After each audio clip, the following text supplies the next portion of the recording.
बिस्मिल्लाहिर्रहमानिर्रहीम। शुरू अल्लाह के पाक नाम से जो नहायत मेहरबान और रहम करने वाला है। अस्सलाम वालेकुम, खुश आमदीद and a very good afternoon to all of you. ख़वातीन ज़ात हम आपको खुश आमदीद कहते हैं अल्हम्दुलिल्लाह। वीकेंड एट होम की live programming Pakistan television network Lahore centre से आप बराह रास्त देख रहे हैं, इसी दुआ के साथ कि आप खैर खैरियत से होंगे।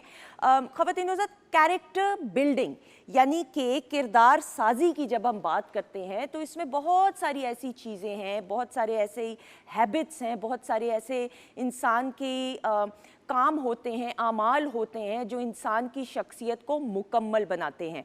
ये बात याद रखिएगा कि जब किरदार साजी की बात आती है और कैरेक्टर बिल्डिंग की बात आती है, इसमें ना सिर्फ घर की तरबियत बल्कि माशरे का भी एक बड़ा अहम किरदार है किसी भी शख्स या किसी भी बच्चे की किरदार साजी को मुकम्मल करने के लिए। बच्चा जो है जैसे जैसे बड़ा हो रहा होता है वो छोटी छोटी चीज़ों को देख रहा होता है, ऑब्ज़र्व कर रहा होता है, उसके जहन में कई सारे सवालात होते हैं। तो क्यों ना मिल के हम हर एक एक बच्चे की इनफरादी सतह पे ऐसी कैरेक्टर बिल्डिंग करें कि हम बच्चे को एक ना सिर्फ मुकम्मल इंसान बनाने की कोशिश करें इनफरादी सतह पे, बल्कि बाशऊर शहरी भी बनाएं ताकि वो माशरे का, अपने मुल्क का, अपने ख़ानदान का नाम रोशन कर सके। ख़वातीन ज़ात, प्रोग्राम में आज आपकी मुलाकात, चूँकि मालूम है कि सैटरडे का दिन होता है तो मुख्तलिफ सेगमेंट्स का ख़ास तौर पे इनकाद किया जाता है और यकीन जाने हर एक एक सेगमेंट को इस अंदाज से तरतीब दिया जाता है कि मैं और आप मिल के कुछ ना कुछ सीख सके। किचन सेगमेंट में हम बहुत कुछ सीखते हैं लेकिन मैं बनाती बहुत कम हूँ। वैसे मैंने कल कुछ बनाने की कोशिश की थी, वो कामयाब हुई नाकाम हुई ये मैं नाज़िश से पूछूंगी। अस्सलाम वालेकुम। बिल्कुल ठीक, अल्लाह का शुक्र। आपकी बताई हुई वॉइस नोट्स पे मैंने वो पास्ता बनाया, बिल्कुल। हाँ, लेकिन उसके बाद क्या हुआ वो मैं नहीं बताऊंगी नहीं नहीं, अच्छा बना होगा। हाँ, आपने जो मुझे वो मिर्च डालने को खास कहा था वो कुछ ज़्यादा ही डल गई। कोई बात नहीं, सम टाइम हो जाता तो फिर फर्स्ट टाइम में हो जाता है, सेकंड टाइम हाँ सेकंड टाइम तो बस वो अब ये है कि हाँ मैं सोच रही हूँ कि उसका मैं क्या करूँ। पास्ता का हो जाता है भाई, कभी कभार मिर्च ज़्यादा डल जाती है। कोई मसला नहीं, पास्ते में थोड़ी क्रीम और डाल दीजिएगा। हाँ, चीज़ डाल के बेक करके आप दे दीजिएगा उसे और फिर वो कहेगी वाह मम्मा। देखा, ये बात हुई ना ख़वातीन और हज़रात के हल हमेशा ज़िंदगी में याद रखें कि ये बड़ी अच्छी पते की बात है इन्होंने की। ज़िंदगी में जब मसला होता है मसले पे फोकस कम, हल की तरफ, सॉल्यूशंस की तरफ जाइए। अच्छा जी, क्या बनने वाला है बताइए। अच्छा, आज पास्ते की आपने बात की है तो मैं भी बेक चीज़ पास्ता बनाने लगी हूँ। उसके साथ पीच बहुत ज़्यादा मार्केट में आया हुआ है तो पीच के साथ मैं आइस पीच टी बनाऊंगी। एक्सीलेंट, आप बनाना शुरू करें, थोड़ी देर में मैं किचन के सेगमेंट में जाऊंगी। अच्छा जी, इस जानेब हमारे साथ मौजूद है वीकेंड एट होम में, इनको वेलकम करेंगे पेंटिंग के सेगमेंट में बिलखसूस जो है, और आप लोगों की हमें बहुत पजीराई भी हासिल हो रही है, थैंक यू सो मच जी। और पाकिस्तान टेलीविजन नेटवर्क और बिलखसूस वीकेंड एट होम का प्लेटफॉर्म यंगस्टर्स के लिए हाजिर है और हमारे साथ इस वक्त इसी तरह एक यंगस्टर मौजूद है, she is a painter, Rimsha Israr, इनको वेलकम करेंगे। अस्सलाम वालेकुम। वालेकुम अस्सलाम। क्या हाल है रिमशा? जी ठीक है, आप कैसे? अल्लाह का शुक्र, दुआएं। रिमशा ने थोड़ा ऊंचा बोलना है, ऐसा ही है? अच्छा जी रिमशा, वीकेंड एट होम में आके कैसा लग रहा है? जी अच्छा लग रहा है, काफ़ी फ्रेश है। काफ़ी फ्रेश है। अच्छा जी, बनने क्या वाला है ये बताओ। मैं लैंडस्केप बना रही हूँ क्योंकि आजकल बारिशों का मौसम है तो थोड़े से उसमें रेन दिखाऊंगी। ठीक है जी, साथ में प्लांट्स थोड़े। ओके ठीक है। और आप कौन से पेंट्स इस्तेमाल करेंगी? एक्रेलिक। Acrylics, excellent. एक्रेलिक इस्तेमाल करने का कोई आसान तरीका या कोई एक टिप बताओ जो बच्चे बच्चियां या जो लोग हैं जिनको पेंटिंग का शौक है, और ऊंची आवाज़ में। एक्रेलिक के लिए मैं पानी में अगर हम मिक्स करके यूज़ करें तो ज़्यादा ईजी हो जाता है। बिल्कुल ठीक है। ऑब्वियसली पानी की भी तादाद और ये सारा कुछ आप बनाना शुरू करें, साथ साथ आपकी पेंटिंग्स भी, और ये कुछ जो इनकी बने हुए शाहकार है वो भी हम आपको दिखाएंगे। लेकिन हमारे जो बाकी मौजूद मेहमान है ख़वातीन ज़ात, उनका तारुफ कराते हुए आईटी का दौर है नाउ। टेक्नोलॉजी वक्त के साथ साथ, अगर मैं ये कहूँ हर बदलते हुए मिनट के साथ साथ या हर बदलते हुए वक्त के साथ साथ नई जिद्दत आती जा रही है टेक्नोलॉजी में, तो गलत नहीं होगा। लेकिन यहाँ पे ये जानना और समझना बहुत ज़रूरी है कि ऑनलाइन घर बैठे जितने भी बच्चे बच्चियाँ या वो अफराद जिनके पास वो वसाइल नहीं हैं, वो रिसोर्सेज नहीं हैं, वो घर बैठे ऑनलाइन अर्निंग कैसे कर सकते हैं, अपने ऑनलाइन बिजनेस का आगाज़ कैसे कर सकते हैं। ये तमाम बातें जानने के लिए हमारे साथ एक ऐसे ही एक्सपर्ट मौजूद हैं जो आज के सेगमेंट में आपको वो टिप्स देंगे कि किस तरीके से अगर आपको लगता है आपने ऑनलाइन को बिजनेस स्टार्ट करना है तो क्या कुछ करना चाहिए।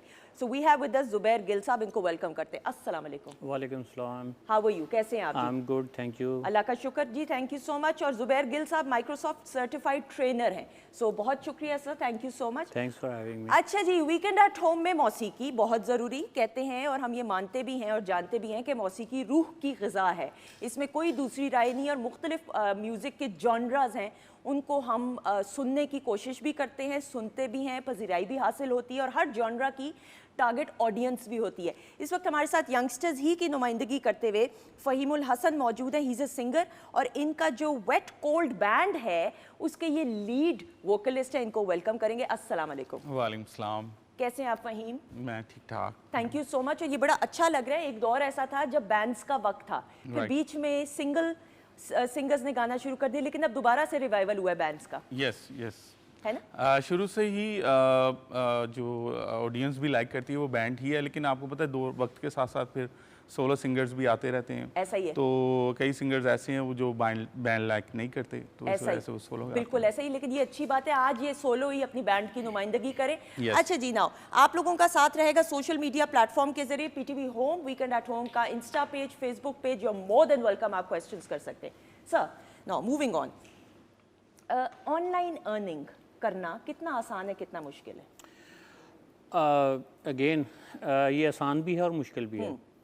आसान उस बंदे के लिए है जो ये समझता है कि उसने कुछ करना है और उसने ये डिसाइड कर लिया हुआ है और अब वो मेहनत करने के लिए तैयार है, रेडी है, और उसमें सब्र भी है, उसमें सीखने की सलाहियत भी है, पैशन भी है, और वो चाहता है कि मैं इसको सीखूं और फिर इसको मैं ऑनलाइन अर्न करूं। ठीक है। लेकिन कुछ लोग हमारे जो स्पेशली यंगस्टर्स हैं, मैं उनको इल्ज़ाम नहीं दे रहा, लेकिन उनकी शायद ट्रेनिंग इस तरह से हुई है, वो शॉर्टकट्स पे बिलीव ज़्यादा करते हैं। लेकिन इसमें जो बंदा शॉर्टकट्स पे बिलीव नहीं करता, जो चाहता है कि ठीक है मैं पूरा टाइम स्पेंड करूँगा, मैं पूरी लर्निंग करूँगा, पूरी मेहनत करूँगा, तो उसके लिए बहुत आसान है। ठीक है, उसके लिए बहुत आसान है। ठीक है सर, मैं यहाँ पे ज़रूर बात करते हुए, शॉर्टकट्स तो हम किसी यानी सिर्फ यंगस्टर्स को नहीं कह सकते, कोई भी शख्स होता है कोई इंफरादी भी। सतह पे, मैं आप, हम जिंदगी के किसी ना किसी मोड़ पे ये ज़रूर चाह रहे होते हैं, हम सब नहीं, कुछ हम में से ऐसे अफराद कि शॉर्टकट हो जाए, चलो जल्दी से हो जाए, लेकिन ऑब्वियसली वो लॉन्ग लास्टिंग नहीं होता, पायदार नहीं होता। अब मिसाल के तौर पर पाकिस्तान में इस वक्त गाँव देहात में, छोटे शहरों में जो अफराद हैं जिनके पास रिसोर्सेज नहीं है, उन्होंने कोई ऑनलाइन बिजनेस शुरू करना है, मिसाल के तौर पे किसी कपड़े का करना है, कोई ब्यूटी प्रोडक्ट्स का करना है या कुछ और चीज़ का करना है, वो कैसे स्टार्टअप करें और क्या स्किल्स उनको चाहिए? जी, रिसोर्सेज से अगर आपकी मुराद फाइनेंस है तो फाइनेंस तो 90% केसेस में नहीं रिक्वायर्ड होती। ठीक है।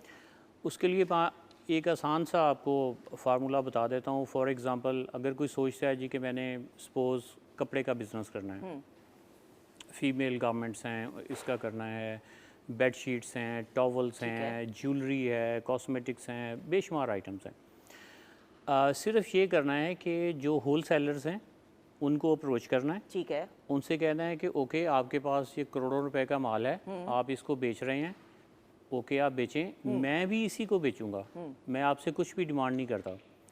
All you have to do is कि अपना एक ऑनलाइन स्टोर बनाएं। ठीक है। और वो जो करोड़ों रुपए की चीज़ें लोगों की हैं उनको जस्ट आपने डिस्प्ले करना है अपने ऑनलाइन स्टोर पे। बिल्कुल ठीक है। और जब ऑर्डर्स आएंगे तो वो बंदा खुद भी फुलफिलमेंट उसकी कर सकता है और या उनको पास कर सकता है। बिल्कुल सही है, कि ताकि वो डिलीवरी करते हैं। बिल्कुल सही। लेकिन इसमें मार्केटिंग का बड़ा एक अहम किरदार होगा ऑब्वियसली, कि आप मार्केट चीज़ को कैसे करें। अब अगर ये मैंने मिसाल के तौर पे ये मग अगर मैंने बेचना है तो सिर्फ सिंपल तस्वीर तो नहीं खींचनी, इसको मार्केट इस अंदाज से करना है। सर उसके लिए इस साल 2026 में क्या स्किल्स हैं जो रिक्वायर्ड हैं और क्या क्या कुछ है जदीदियत आ रही इन सारी स्किल्स में? मेरे एक जानने वाले हैं, वो कंसल्टेंट हैं, बिज़नेस कंसल्टेंट हैं। ठीक। एक यूनिवर्सिटी में उनको इनवाइट किया गया कि आप हमारे जो बिज़नेस के स्टूडेंट्स हैं इनको कुछ टिप्स दें, इनकी कुछ ट्रेनिंग्स करें। तो वो हाल एक भरा हुआ था, वो आए, उन्होंने पूछा पूरे हाल से कि भाई कौन कौन बिज़नेस सीखना चाहता है, वो अपना हाथ खड़ा करे। अच्छा, वो सब ने हाथ खड़ा कर दिया। उन्होंने कहा ओके, सुबह 6 बजे सब्ज़ी मंडी में मुलाकात होगी। ठीक है। और वो चले गए। Okay. But that was the whole session. अब क्या हुआ कि स्टूडेंट्स ने कुछ ने पहले तो कहा कि यार ये हमारे साथ क्या फ्रॉड कर गया है। ठीक है। फिर उन्होंने सोचा कि यार लेकिन ये कुछ कह के गया है कि सुबह फ़लाँ जगह पे सब्ज़ी मंडी में जाना है। अब लोगों ने सोचना शुरू किया, अच्छा ये सब्ज़ी मंडी है कहाँ पे, इस्लामाबाद की बात है। तो अब डिस्कशन शुरू हो गई ना। अच्छा वो किसी को पता था, उसने कहा फ़लाँ जगह पे है, ओके। तो वहाँ पे पहुँचना कैसे है, ट्रांसपोर्ट कैसे जाती है, अपनी ट्रांसपोर्ट पे जाएंगे या कुछ या यूनिवर्सिटी हमें हेल्प आउट करेगी या हम मिल के जा सकते हैं, कैसे करेंगे। अच्छा 6 बजे जाना है तो इसका मतलब है हमें 4 बजे उठना भी पड़ेगा।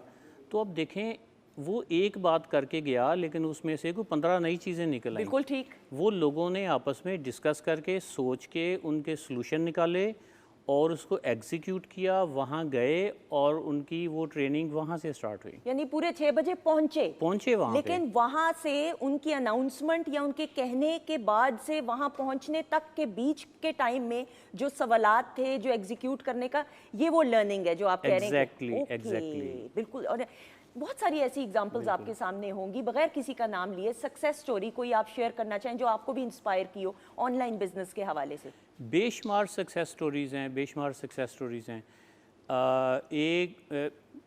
चलें अब एक की हमने बात की है, तो मेरे ही एक स्टूडेंट है, वो ई कॉमर्स का बिज़नेस उसने स्टार्ट किया और उसने जस्ट 3-4 प्रोडक्ट्स उसके पास थी। ठीक।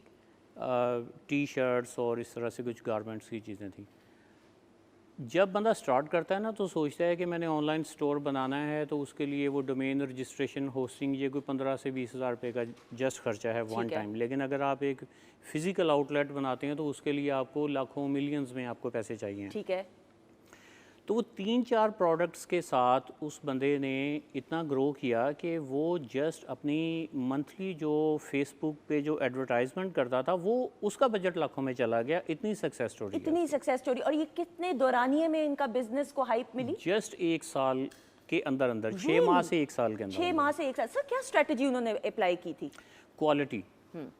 उनकी जो प्रोडक्ट्स थी जो वो क्लेम करते थे वो एग्जैक्टली वही चीज़ होती थी, उसमें से कोई 19-20 का फ़र्क भी नहीं पड़ता था। ठीक है। और प्राइस वाइज डेफिनेटली जब एक बंदा एक चीज़ को यूज़ करता है वो उसकी प्राइस को उसकी क्वालिटी के साथ कंपेयर करता है।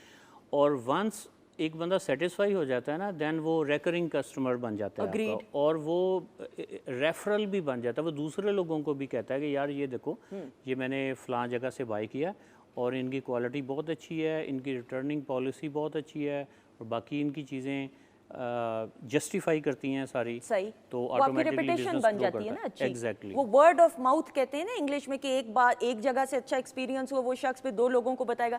वही मैं इवन हम देखते हैं कि टेक्नोलॉजी सिंगिंग के में भी हम देखते हैं कि सिंगर्स के अब यूट्यूब चैनल्स बन रहे हैं मुख्तलिफ प्लेटफॉर्म्स में। That is a very good thing कि बजाय इसके। और एक दौर ऐसा था कि सीडी का ज़माना था या टेप का ज़माना था जिसमें 12-12, 14-14 गाने बनाया करते थे, लेकिन फिर सिंगल्स का वक्त आया और अब हम देखते हैं कि सिंगर्स के यूट्यूब चैनल्स हैं जिसके ज़रिए ऑडियंस के साथ एक राब्ता और ज़्यादा मजबूत हो गया है। जी बिल्कुल इसी तरह ही है, इसी तरह क्योंकि सोशल मीडिया का दौर है तो इस वजह से यूट्यूब पे जिसका भी मोस्टली गाना वायरल होता है या हिट होता है तो वो यूट्यूब के थ्रू ही होता है। ऐसा ही है। आपके फेवरेट गाने कौन से रहे हैं वाइल ग्रोइंग अप और पीटीवी के व्यूअर होने की हैसियत से? मेरे गाने जो फेवरेट मोस्ट अहमद ज़ेब साहब का है आपकी याद, है ना? ठीक है, बहुत ज़बरदस्त। और सजाद अली साहब के काफ़ी सॉन्ग्स हैं जो आमिर ज़की के कितने खूबसूरत गाने। ऐसे ही आमिर ज़की जो हैं उनके बड़े अच्छे। सर आपके फेवरेट गाने कौन से? सिंगिंग का शौक रहा आपको? नहीं, करने का नहीं, सुनने का। सुनने का। मैं वही क्लैरिफाई करने लगा था कि मैं बहुत बुरा सिंगर हूँ, अगर मैं कोशिश भी करूँ तो मुझे फ़ौरन रोक दिया जाएगा। इसका मतलब आपने की है, 2-3 कोशिशें की होंगी। हाँ वो ट्राई तो बंदा करता है ना, लेकिन मुझे पता चल जाता है कि ये मेरा फील्ड नहीं है। ठीक है। लेकिन सुनने की हद तक जो है वो डेफिनेटली मुझे अच्छी पोइट्री भी बहुत अच्छी लगती है। और देखें पोइट्री, उसके बाद उसको गाने वाला, फिर उसका म्यूज़िक, और ये तीनों चीज़ें जब एक कॉम्बिनेशन में आती हैं तो वाकई एक समा बन जाता है। ऐसे ही आपके कौन से फेवरेट सिंगर्स रहे? मैं पुराने सिंगर्स को मैं ज़्यादा सुनता हूँ, स्पेशली जैसे हम कंटिनेंट की बात करें क्योंकि हमारे फनकार में पाकिस्तान की अगर सिर्फ बात करें, अभी हम सिर्फ पाकिस्तानी की बात करें तो वो बहुत सारे पाकिस्तान में नुसरत फ़तेह अली खान साहब को मैंने बहुत सुना है। कव्वाली को मैं बहुत ज़्यादा लाइक करता हूँ, उसमें अजीज़ मियाँ हैं, उसमें जो दूसरे कव्वाल हैं पाकिस्तान के उनको मैं बहुत ज़्यादा लाइक करता हूँ। और सिंगिंग में नूरजहां, मैडम नूरजहां, हाँ। She was an She still icon, is, हाँ, इसमें कोई दूसरी राय नहीं। रेशमा जी हैं, तो मैंने इस कैटेगरी के जितने भी हैं उनको मैंने बहुत सुना है। बिल्कुल। और सर ये तो वो तमाम के तमाम हमारे सदाबहार एवरग्रीन सितारे हैं जिन्होंने पाकिस्तान का नाम बिलखसूस मौसीकी की दुनिया में जो है रोशन किया, इसमें कोई दूसरी राय। सर नाउ ऑब्वियसली टेक्नोलॉजी की जदीदियत की वजह से एआई का भी दौर है। Exactly. और ये भी सुनने में आ रहा है कि AI is, and then correct me if I am wrong, मेरी इस्लाह ज़रूर कीजिएगा, कि एआई वक्त के साथ साथ देखने में लगता है कि हर चीज़ पे हावी हो रहा है। इस पे बात करते हुए अच्छा, इसमें ना एआई का मैं सपोर्टर भी हूँ और क्रिटिक भी हूँ। ठीक है। तो ये बड़ी एक दिलचस्प चीज़ है क्योंकि एआई पे क्रिटिसिज्म भी बहुत हो रहा है और एआई जो है वो हमें नज़र भी आ रहा है। अच्छा, है क्या कि एआई, दुनिया ने फैसला कर लिया हुआ है कि एआई ने आना नहीं है, एआई आ चुका है और उसने बहुत कुछ कर दिया, बल्कि एआई आज से कोई 15 साल पहले से आ चुका हुआ ठीक है। इसका बूम अब आया है। अब एआई जो है वो कंटेंट राइटिंग में बहुत ज़्यादा इन हो गया है, आपके जो है वो मोस्ट साइंटिफिक प्रोसेसेस जो हैं, इंजीनियरिंग प्रोसेसेस जो हैं, मेडिकल है, इंजीनियरिंग है, इन सारे फील्ड्स में एआई आ चुका है। अब हमें क्या चाहिए कि हम क्या एआई से, अच्छा एआई पे भी हम अपना टाइम ज़ाया कर सकते हैं और इसको पॉजिटिवली यूज़ भी कर ठीक सकते है। हैं। बिजनेसेस में हम एआई से पूछ सकते हैं कि भाई इस वक्त के मार्केटिंग के बिज़नेस के ट्रेंड्स क्या हैं, प्रोडक्ट्स, डोमेन्स, उनके लिए मार्केटिंग स्ट्रेटजीज़ हमारी क्या होनी चाहिए, हम अपना कंटेंट किस तरह से क्रिएट कर सकते हैं जो हम पब्लिश कर सकते हैं। ठीक है। और इवन मेडिकल फील्ड में आप देख रहे होंगे कि बहुत सारे लोग जो हैं वो अब एआई को यूज़ कर रहे हैं, डॉक्टर्स और जो भी अलाइड फील्ड्स हैं वो एआई से हेल्प ले रहे हैं। और देखें, एक डॉक्टर है ना, वो अपनी ज़िंदगी में कितनी बुक्स पढ़ सकता है? ठीक है। 1000 बुक्स पढ़ लेगा वो, इससे ज़्यादा तो वो पढ़ ही नहीं सकता। एआई के पास तो लाखों बुक्स हैं उसकी बैक Agreed. पे जिनसे उसकी ट्रेनिंग हुई है, तो लाखों से भी ज़्यादा, millions of the books Obviously, हैं। हाँ। तो अब आप अंदाज़ा कर सकते हैं कि एआई इज़ एन एक्सपर्ट, आप उसको जो रोल भी दे दें, AI is expert of that role और हम उससे बहुत कुछ सीख सकते लेकिन हैं। ये कि मियाना रवि के साथ ऑब्वियसली टोटली डिपेंडेंट नहीं इस टेक्नोलॉजी पे होना चाहिए, क्योंकि अल्लाह ताला ने आपको जो सीखने का और लर्न करने का हुनर दिया है उसको इस्तेमाल करके एआई की ज़रूर मदद लीजिए, दैट इज़ इम्पॉर्टेंट।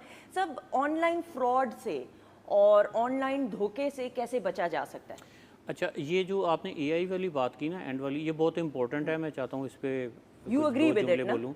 मैं इस पे 100% एग्री करता हूँ। और एआई के जो मेकर्स हैं, दे बिलीव कि हम एआई को एक यूटिलिटी बनाना चाह रहे हैं। जैसे हम बिजली ख़रीदते हैं या सुई गैस ख़रीदते हैं, ऐसे ही हम लोगों का जो कॉन्शियस है उसको हम आहिस्ता आहिस्ता डम कर देंगे। हाँ। और सोचने की समझने की सलाहियत ख़त्म कर हाँ। देंगे और लोग जो हैं वो डिपेंडेंट हो जाएंगे एआई के। तो मैं सब लोगों से ये रिक्वेस्ट करूँगा कि अपने आप को डंप ना करें, अपने आप को यूज़ करें, मैथ्स की प्रैक्टिस करें, फिज़िक्स की प्रैक्टिस करें और एआई को एज अ असिस्टेंट यूज़ करें। अग्रीड, बिल्कुल ऐसा ही। Exactly. सब आपको याद होगा, मैं सॉरी फिर वो टॉपिक मुझे टाइम का बता दीजिएगा। When we were growing up, हम लोग अपनी रिसर्च के लिए, मुझे याद है मैंने मास्टर्स जब किया स्पेशल एजुकेशन में, तो हम लाइब्रेरीज का रुख किया करते थे। मैं जब ओ लेवल्स करी थी लाहौर ग्रामर से, तो साइंस के लिए हम रिसर्च करनी होती थी, तो लाइब्रेरीज में घंटों हम बैठे रहते थे। उस लर्निंग का या चैट जीपीटी का आप मुकाबला नहीं कर सकते, क्योंकि हम when we were growing up आप अपने जहन को इस्तेमाल कर रहे थे, विच इज़ वेरी इंपॉर्टेंट, और हम खुद एग्जीक्यूट किया करते थे। तो कहने का मतलब ये कि आप ज़रूर टेक्नोलॉजी को इस्तेमाल करें, लेकिन जो अल्लाह ताला ने आपको सोचने की सलाहियत दी है, समझने की सलाहियत दी है, बाशऊर होने की सलाहियत दी है, उसको इस्तेमाल रखना और उसको एक्टिवेटेड रखना बहुत ज़रूरी है। सब ऑनलाइन फ्रॉड की बात। एक्सपर्ट्स कहते हैं कि जो आपका ब्रेन है ना, ये एक मसल की तरह काम करता है। आप इसको जितना यूज़ करेंगे जितना स्ट्रांग होगा, और अगर आप इसको यूज़ करना छोड़ते जाएंगे तो ये बिल्कुल ख़त्म होता जाएगा। बिल्कुल ऐसे ही। अब ऑनलाइन फ्रॉड्स में बेसिकली अगेन वही हमारे पाकिस्तानी जो कौम है, अनफॉर्चुनेटली हम कहते हैं कि शॉर्टकट्स में सर सिर्फ हम नहीं, ये फिर ये ज़रा थोड़ी सी ज़रा जुल्म हो जाएगा पूरी दुनिया को। वैसे हम तो लाते हैं। पूरी दुनिया में ही है, हाँ। लेकिन यहाँ हमें थोड़ी ज़्यादा अवेयरनेस की शायद ज़रूरत है, ठीक है। क्योंकि हम इसको ज़्यादा देखते हैं ना, हमें नज़र यहाँ पे आता है।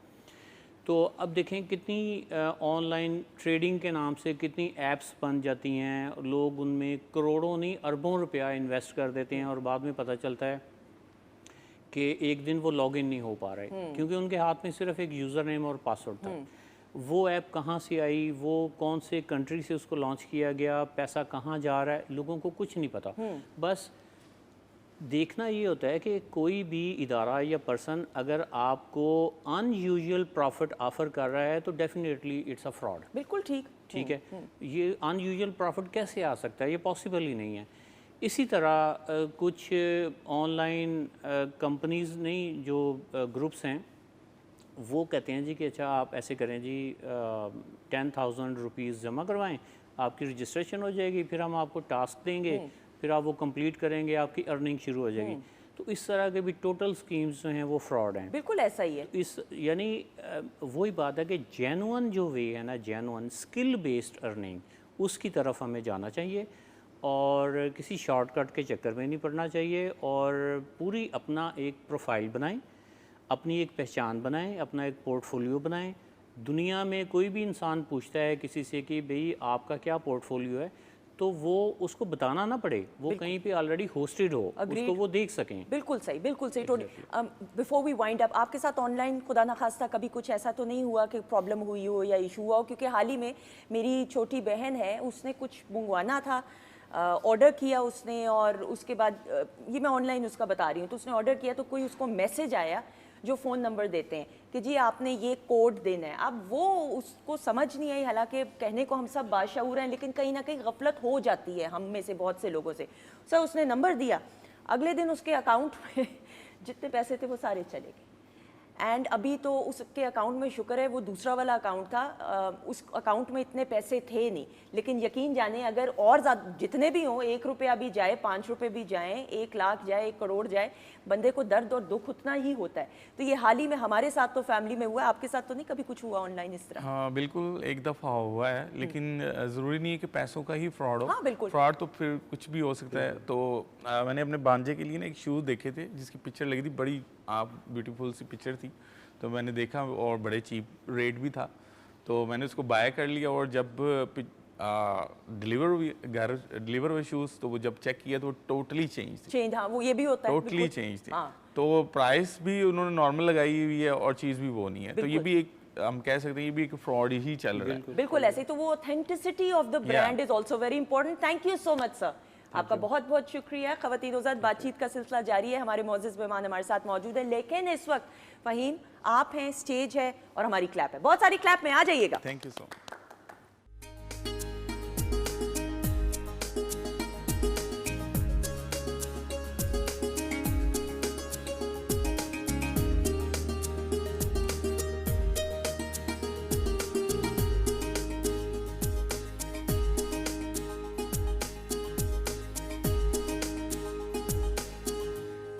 जी ख़वातीन ज़ात, हम आपको खुश आमदीद कहते हैं वीकेंड एट होम की लाइव प्रोग्रामिंग अल्हम्दुलिल्लाह Pakistan television network Lahore centre से आप बराह रास्त देख रहे हैं। और अल्हम्दुलिल्लाह कितनी रौनक है वीकेंड एट होम के सेट के ऊपर इस वक्त कि मेरी लेफ़्ट जानिब जो हैं रिमशा इसरार मौजूद हैं। She is a painter, weekend at home की फैमिली मेम्बर ही हैं। और पेंटिंग के मराहिल कहाँ तक पहुँचे हैं रिमशा, ये बताएंगी? जी बस ऑलमोस्ट कंप्लीट है, मैंने 2 लेयर्स कर दी हैं। ठीक है जी, अब रेन का जो इफेक्ट है वो रह गया। सही। इतनी उदास होके कहने की क्या ज़रूरत है? नहीं, बस काम करते हुए उस पर फोकस हाँ, ये हुई ना बात। अच्छा, मुझे ज़रा ऑडियंस को भी आप दिखाएंगी पेंटिंग का? और वेरी गुड, एक्सीलेंट, थोड़ा सीधा करके दिखाओ ना जान। Very good, excellent, beautiful colours, और स्क्रीन पे ये कलर्स और ज़्यादा नुमायां होकर नज़र आ रही है। ये अब कितनी कोटिंग आपने इसके ऊपर की है? बस अभी सेकंड लेयर। सेकंड, बिल्कुल ठीक है। और कितनी और करनी है? बस एक लास्ट टच। वेरी नाइस भाई, आप तो जल्दी ही पेंटिंग करने वाले में से, पेंटर्स में से हो। एक्सेलेंट, आप करें, काम कंप्लीट हुआ तो मुझे बताइएगा, फिर ऑनर हम दिखाएंगे। ब्रेक के बाद हमें ज्वाइन किया है डॉक्टर फरजीन मलिक साहिबा ने, ये भी इंजॉय करी है पेंटिंग। और प्रोग्राम के आगाज़ से शेफ़ नाजिश भी मौजूद हैं और फ़हीम है मौजूद, और फ़हीम की आवाज़ में खूबसूरत गाने भी हम सुन रहे हैं। अस्सलाम वालेकुम डॉक्टर साहिबा। वालेकुम अस्सलाम, क्या हाल चाल है? अल्लाह का शुक्र। अल्हम्दुलिल्लाह ना, जब मैं सेट पे आती हूँ ना, आपके जो लतीफ़े चल रहे होते हैं ना मज़े मज़े के, इट इज़ इन्विगरेटिंग। मैं नाजरीन को भी ये कहना चाहती हूँ कि खुश रहा करें, just be happy and you know, दूसरा बंदा भी खुश फील करता है। हाँ, जो बेचारा थोड़ा सा डाउन भी फील कर रहा हो वो भी अच्छा फील करता है। तो खुशी एक ऐसी चीज़ है जो कि ज़्यादा बांटनी चाहिए, ज़्यादा देनी चाहिए। ऐसा ही है। And it comes back to you double the amount. Double the amount. और अल्लाह ताला ने, मेरा ज़िंदगी का जो मोटो है, एक ज़िंदगी अल्लाह ताला ने दी है। हाँ। एक ज़िंदगी, अगले लम्हे का पता नहीं है और यही ज़िंदगी की हकीकत है। तो अपने आज में जीना सीखिए। मसले हर किसी की ज़िंदगी में छोटे बड़े पैमाने पे आते हैं। मसले पे रोने के बजाय उसके हल की तरफ जाइए और यकीन जाने हल ज़रूर मिलता है। वो एक छोटी सी, आपको याद है, हम when we were growing up तो वो अखबार होता था और एक मैगजीन होता था, उसमें बच्चों का एक पेज हुआ करता हाँ, था। हाँ, हाँ, अच्छा, उसमें एक पजल हुआ करती थी डॉक्टर साहब, हाँ, हाँ, कि बच्चे ने घर पहुंचना है या फहीम फला चीज ने फला हाँ, जगह। वो जो रास्ता तलाश करें वाला है ना। एक रास्ता नहीं होता था, दूसरा हाँ, नहीं होता हाँ, था, छठे सातवें के अंदर हम पहुंच ही जाते थे। तो जिंदगी में मसाइल भी इसी तरह ही हैं। आप ट्राई कीजिए, मसले का हल निकालें। एक दफ़ा फेल होंगे, 2 दफ़ा होंगे, 25 दफ़ा होंगे, 100 दफ़ा होंगे, लेकिन कभी ना कभी ज़िंदगी में जब तक आप कोशिश करते रहेंगे, पाया तकमील तक, अपनी मंजिल तक ज़रूर पहुंचेंगे। तो ज़िंदगी में हिम्मत मत हारिए। आपने जो एनालॉजी दिया, आप तो फिलोसोफर हो गई है, मैंने देखा है। क्या बात की है आपने वो रास्ते वाली। मैं तो बच्चों की तरह खेल के भूल चुकी हूँ। ये तारीफ हो रही है क्योंकि तारीफ से है, हंसने की आवाजें आ रही हैं। तारीफ है। मेरी तारीफों मुझे यकीन नहीं आता। कभी ताली नहीं मेरे लिए बजी। जब मेरी तारीफ होती, पैनल से हंसने की आवाज आती, उनको शकूक है पैनल से। अच्छा जी, ख़वातीन और हज़रात, मूविंग ऑन नाउ। अच्छा जी डॉक्टर साहबा, आज I wanted to personally as well, और मुझे बहुत सारे लोगों ने भी कहा था, लेकिन मैं ज़ाती तौर पे चाह रही थी, हम जनरली तो स्पेसिफिक हम बात करते हैं कि जी मैदे के हवाले से, जिगर के हवाले से, स्टमक के हवाले से, लेकिन ओवरऑल जो आपकी बॉडी है उसके निज़ाम को बेहतरीन बनाने के लिए हर एक ऑर्गन का किस तरीके से ख्याल रखा जा सकता है और क्या ऐसी ग़िज़ा है जो इस्तेमाल की जा सकती ताकि इनफरादी सतह पे हर एक बॉडी का जो ऑर्गन है वो सही तरीके से काम करे। अच्छा, this is a very interesting topic जिस पे हम बात करने जा रहे हैं। आपने ये अच्छा टॉपिक चूज़ किया है क्योंकि अक्सर नाजरीन को हम प्रोग्राम में एक चीज़ के बारे में बताते हैं, लेकिन आज हम डिफरेंट ऑर्गन्स के बारे में बात करेंगे। सबसे पहले हार्ट की बात आती है। वो क्या कहते हैं, दिल है क्या, एक शेर ही भूल गए। हाँ वो है, लेकिन आपको देख के शेर भूल गए। अच्छा, दिल जो है वो कहते हैं ऑलिव ऑयल को बहुत पसंद करता है। तो वो जो लोग ऑलिव ऑयल में अपना खाना बनाते हैं या ऑलिव ऑयल को एज देयर ऑयल चूज़ करते हैं, उनकी हार्ट हेल्थ में 45% बेहतरी होती है कंपेयर टू अदर ऑयल्स। ठीक। दूसरी आ गए हम आँखों की तरफ। आँखों का जो फेवरेट फूड है वो कैरेट्स और इसके अलावा लीफी ग्रीन्स है, मसलन स्पिनच वगैरह हो गया, जिनमें आयरन और विटामिन ए और ई पाया जाता है। Those are the foods. उसके बाद हम आते हैं जनाब पैनक्रियाज यानी लबलबे की तरफ। आपको पता है कि लबलबा, पैनक्रियाज वो होता है जो कि आपकी ग्लूकोज बनाता है, जो कि शुगर के मरीज़ों और इंसुलिन रेजिस्टेंस, और इनमें हमने 300 दफ़ा मेंशन कर दिया हुआ है। लबलबे के लिए कहते हैं कि ओट्स यानी कि जौ जो होती है ना, वो बहुत अच्छी जानी जाती है। सो इसलिए जौ जो है उसका आटा इस्तेमाल करें, उसका दलिया इस्तेमाल करें। और ये मैं देसी जौ के बारे में बात कर रही हूँ, वो नहीं वो जो होते हैं क्वैकर ओट्स, वो कई दफ़ा। हाँ, फिर किडनीज पे आ जाते हैं। किडनीज को बेरीज पसंद है, स्पेशली क्रैनबेरी पसंद है। बेरीज इसलिए पसंद है क्योंकि ये पोटेशियम में लो होती हैं और ये आपकी किडनीज में से के प्रेशर को हटा देती हैं। सो बेरीज, ब्लूबेरीज हो गई, शहतूत हो गए, स्ट्रॉबेरीज हो गई, क्रैनबेरीज हो गई। मैं कता कलामी की माफी, क्रैनबेरीज तो ज्यादातर नहीं यहाँ पे मिलती। हाँ, लेकिन तो लेकिन जिन लोगों को यूटीआई होती है, यूरिनरी ट्रैक्ट इन्फेक्शन, या जिनकी किडनीज ज्यादा प्रोन टू इन्फेक्शन होती है, वो क्रैनबेरी के साशेज भी मिलते हैं, वो भी पी सकते हैं। That's what I am trying to say. ठीक हो गया। अच्छा जी, उसके बाद आ जाते हैं बोन्स के ऊपर। बोन्स की बहुत ज़रूरत जो होती है, जो उनकी फेवरेट फूड्स हैं, वो ऑब्वियसली दूध, दही, चीज़, फिर उसके बाद सेसमी सीड्स। जो लोग नहीं दूध वगैरह लैक्टोज इंटॉलरेंस की वजह से, वो सेसमी सीड्स यानी कि तिल जो हैं, काले और सफ़ेद तिल, उनके बल्कि लड्डुओं में भी लोग इस्तेमाल करते थे। हमारे जो नानियाँ दादियाँ होती थी, आप वो यूज़ कर सकते हैं।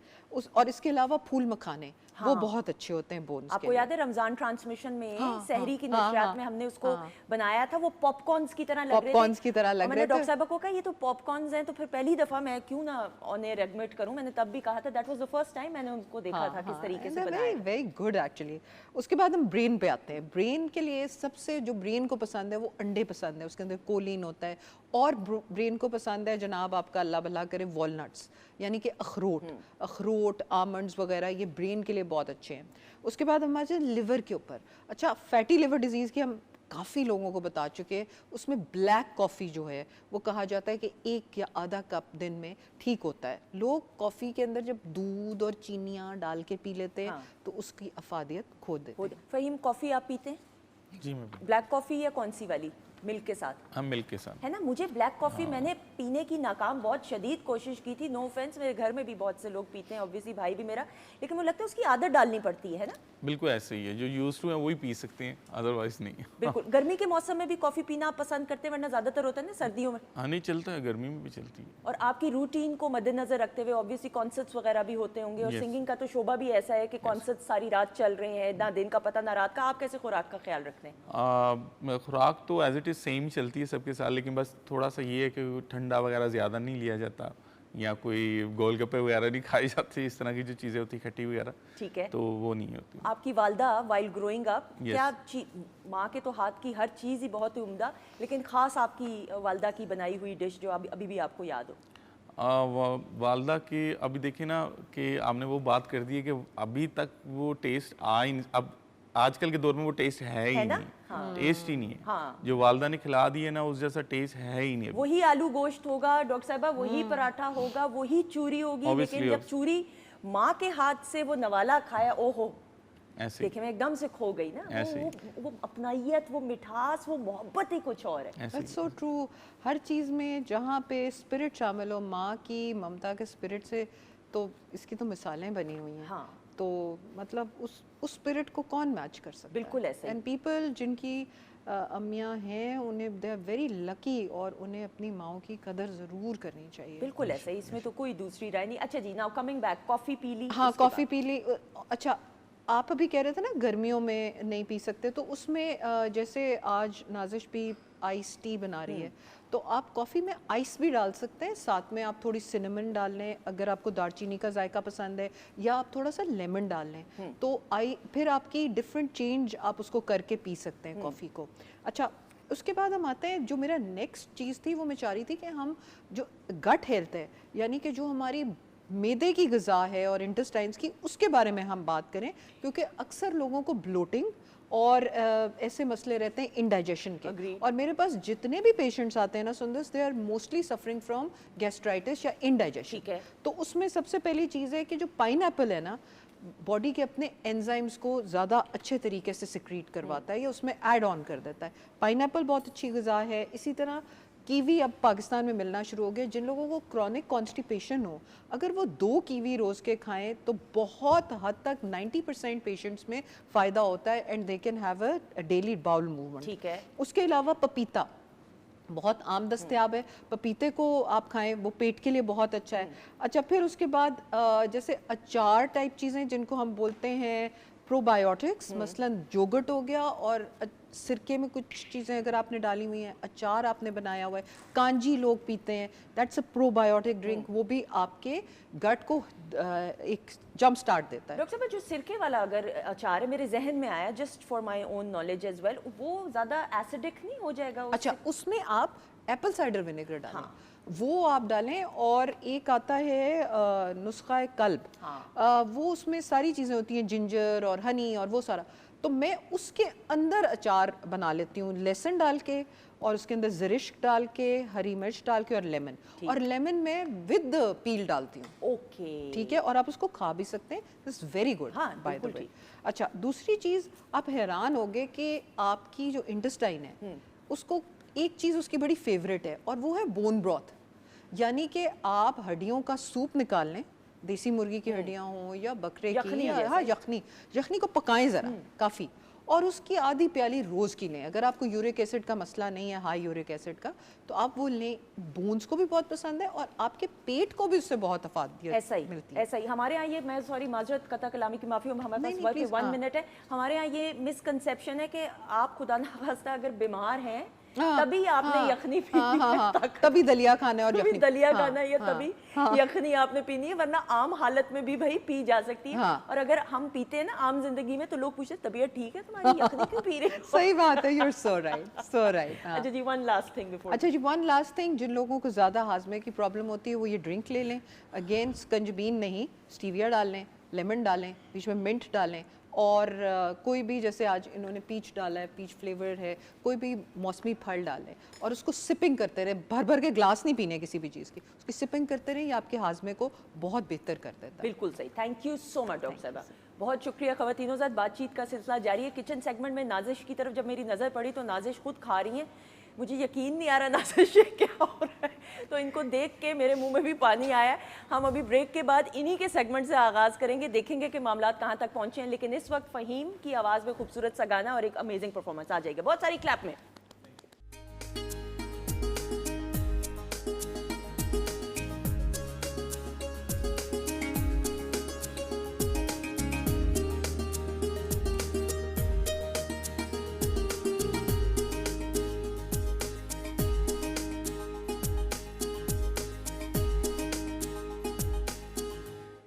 जी ख़वातीनो ज़ात, हम आपको खुश आमदीद कहते हैं। अल्हम्दुलिल्लाह वीकेंड एट होम की live programming Pakistan television network Lahore centre से आप बराह रास्त देख रहे हैं, और प्रोग्राम के आगाज़ से सेट की इस जानिब द वेरी टैलेंटेड यंगस्टर्स की नुमाइंदगी करती हुई पेंटिंग के सेगमेंट की इंचार्ज हैं रिमशा इसरार, और रिमशा जो है बिल्कुल ही खोई हुई हैं। ये सही आर्टिस्ट की निशानी होती है कि ना कुछ पता है।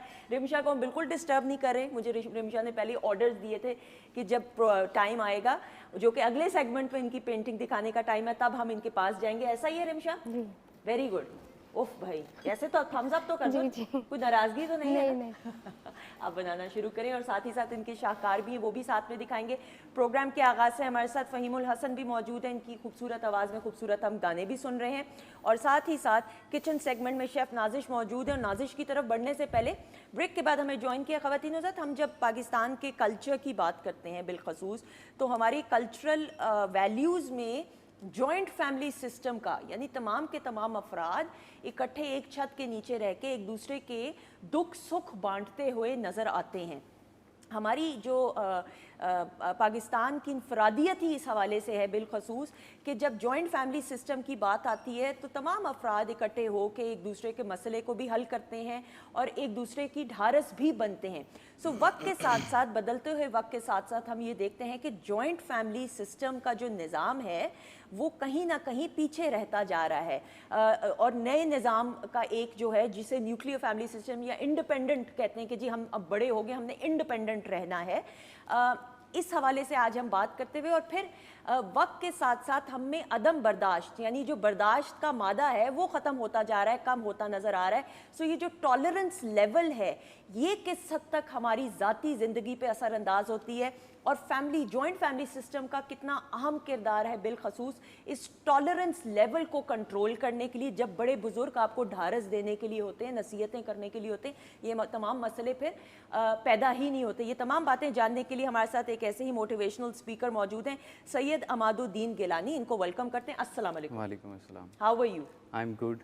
अल्लाह का शुक्र, थैंक यू सो मच जी। और आप बड़े होते हुए जॉइंट फैमिली सिस्टम में रहे हैं? जी बिल्कुल। कैसा रहा ये एक्सपीरियंस? एक जुमले में बयान करते हुए फिर मैं तफसील से आपसे बात करूंगी। मेरे ख्याल से ज़्यादा बेटर एक्सपीरियंस रहा इनफरादी से, है ना? इनफरादी से ज़्यादा। Faheem? Yes, joint family is the best one. आप भी जॉइंट फैमिली में कौन कौन आपके घर में रहा है? शॉर्ट टाइम रहे हैं, चाचू ताया अबू के साथ इकट्ठे रहे, दादा दादी भी? दादा दादी। है ना? इसके बाद ही कुछ और। रिमशा, आपसे भी बात करते हुए, जॉइंट फैमिली सिस्टम में ही आप रही हो? जी। बचपन में कौन कौन साथ होता था घर में? नहीं, हम अभी भी जॉइंट फैमिली सिस्टम में ही रहते एक्सीलेंट। कौन कौन है? बड़े बुजुर्ग सारे? हैं। जी, मेरे 2 ताया अबू हैं और 2 चाचू हैं, एक मेरे फादर हैं।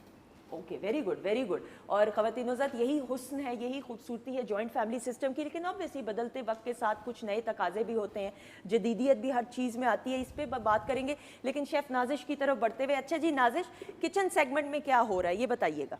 पास्ता रेडी है मेरा, ड्रिंक भी रेडी है मेरी। पास्ता जस्ट मैंने बेक करना है, ठीक है। इसके ऊपर मैं चीज़ ऐड करूँगी, उसको बेक करूँगी। अच्छा, पास्ते के लिए मैं क्या है, मैंने क्रीमी पास्ता बनाया, अल्फ्रेडो पास्ता, लेकिन मैंने इसको थोड़ा सा लाइट सा स्पाइसी रखा। ठीक है, ठीक है। सॉस के लिए मैंने क्रीम लिया, मिल्क इक्वल क्वांटिटी में, ठीक है। उसके अंदर मैंने chicken powder, salt, white paper और ऑरिगेनो जस्ट सिजलिंग में ये ऐड किया। गार्लिक बटर के अंदर सोते करने के बाद मैंने पूरा दूध वाला मिक्सचर इसके अंदर डाला, उसको हल्का सा थिक किया। ज़्यादा आपने थिक नहीं करना। जब आपने बेक चीज़ पास्ता बनाना है वो थोड़ा रनी होना चाहिए, क्योंकि जब आप उसको बेक करेंगे ना चीज़ को, तो वो अपनी हीट में भी थोड़ा सा कुक होके थोड़ा थिक होगा। ठीक है। ठीक है, उसके बाद आपने इसके ऊपर चिकन की गार्निश की मैंने, क्यूब काटे हुए थे मैंने, साथ में ऑलिव्स, और इसको इस तरह मैंने लगा के लाइक पिज़्ज़े की तरह इसके ऊपर भी मैं कैप्सिकम भी लगाऊंगी और मैं इजीली इसको बेक कर दूंगी। बिल्कुल ठीक। अच्छा जी, और ये मुझे बताओ कि ये डिफरेंट है इससे, है ना? इसके ऊपर मैंने गार्निश कर ली है, जो बेक होने के लिए जाएगा इसके ऊपर भी मैंने गार्निश कर वैसे लिया अगर है। ना भी करें तो मुझे ऐसा बिल्कुल लगे, ऐसे खा है ना? सकते हैं आप, This is बिल्कुल ऐसे खा like सकते मैक एंड चीज की तरह बन रहा है। एग्जैक्टली। आता है, ऐसी नियम ही नहीं है, नहीं, मजाक नहीं रखा हुआ मैंने। बिल्कुल ऐसे ही है। अच्छा जी बताओ। अच्छा, पीच ड्रिंक बनाइए, पीच आइस टी। इसके लिए मैंने क्या किया, आपके घर में पीच बहुत आते हैं, ठीक है, आपने पीच को लेना है, पीच को काट के उसके सिर्फ आपने सीड निकालने हैं, उसको चीनी के अंदर ऐड करके, चीनी उसके अंदर थोड़ी सी ऐड करके उसको अच्छी तरह कुक करना है, और एक लेमन स्क्वीज़ लाजमी करना है। लेमन इसका कलर ख़राब नहीं करेगा। मैंने इसके अंदर कोई कलर ऐड नहीं किया, कुछ भी ऐड नहीं किया। जब आप किसी चीज़ या ड्रिंक को बनाने वक्त अंदर लेमन ऐड करते हैं तो वो उस चीज़ की रंगत को ख़राब नहीं करता। बिल्कुल ठीक, और ठंडी भी है ये, इसकी तासीर भी इस बिलखसूस मौसम में जो है वो ठंडी है। That is a very good thing. अच्छा, आपका भी जॉइंट फैमिली के बारे में बात करते हुए, जॉइंट फैमिली सिस्टम बचपन में रहा? बचपन में बिल्कुल रहा जॉइंट फैमिली सिस्टम। अभी भी मेरे नाना की तरफ मैं जाऊँ तो जॉइंट फैमिली सिस्टम। माशाल्लाह, that is a good thing. और आपको लगता है इसका फ़ायदा ही है? बिल्कुल obviously। बिल्कुल बहुत फ़ायदा है। बिल्कुल सही। चलिए जी, आप बैठें आराम से, तसल्ली से, ज़रा लंबा सांस लेना ज़रूरी है। नाजिश हमारी जो है ख़वातीन ज़ात, ये वो मेहनत होती है किचन सेगमेंट, और हर एक सेगमेंट में जो नज़र आती है तो ये प्रोग्राम मुकम्मल होता है और आपकी स्क्रीन की जीनत बनता है। और ख़वातीन ज़ात ऑब्वियसली चूँकि ये लाइव प्रोग्रामिंग है, इसमें हम सिंगिंग का भी हमने एहतमाम किया हुआ है, किचन सेगमेंट भी है, पेंटिंग का भी सेगमेंट है। अब ज़रा अपने मोअज़्ज़ज़ मेहमान सैयद अमादुद्दीन गिलानी की तरफ बढ़ते हुए, नाज़र मैं आपसे ज़रूर ये बात करते हुए, जॉइंट फैमिली सिस्टम, इसमें तो कोई दूसरी राय नहीं कि इसके फ़वाइद बहुत से हैं। जी बिल्कुल, मुझे लगता है कि जो इनफरादी ख़ानदानी निज़ाम है उसमें जब बच्चा तरबियत पा रहा होता है, मद्दे मुकाबिल अगर हो के जॉइंट फैमिली सिस्टम है, अकेला बच्चा कोई ख्वाहिश करता है उसको बिना सब्र के मिल जाती है। पहले ज़माने में ये होता था कि बच्चों को, अगर वो ज़्यादा बच्चे होते थे तो अगर खाने का इंतज़ार किया जाता था तो एक के बाद दूसरा इंतज़ार करता था। तब हमारी जो आउटडोर गेम्स थी, अगर हम बचपन का देखें तो अपने गाँव के अंदर क्रिकेट खेला करते थे, तो जब हम अपनी बारी का इंतज़ार करते थे वहाँ से भी सब्र पैदा होता था।